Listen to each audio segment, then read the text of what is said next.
Ayan, nakatikim na ba kayo nitong Comfy de Canard? Ayan, so, niinit ko lang.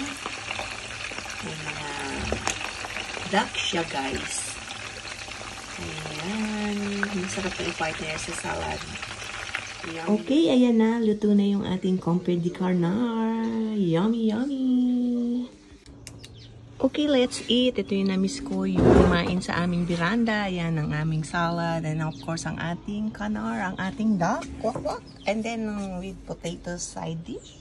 Ayan ang aking husband at binubuksan ng ating red wine. Okay, ayan, nakita ng husband ko yung kape sa tabi ko. Ayan, tinatanong niya kung sabay ko daw iinumin with yung kape at red wine. Dahil, ayan, sinasalinan niya na ako. Ayan, nakagawian na namin kumain dito sa aming veranda kapag summer o may sikat ng araw dahil nakaka-enjoy pagmasdan ang aming mga manok. Ayan. Ayan, kung makikita nyo, tinitignan ng husband ko kung ilang porsyento meron tong red wine dahil alam niya na madali akong malasing.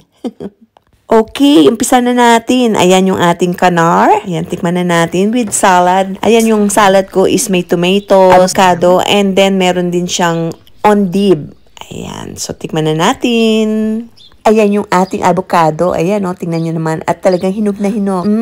Ang sarap talaga. Okay, at natapos na tayo. At syempre, di mawawala ang ating kape para hindi antukin dahil marami pa kaming gagawin sa garden.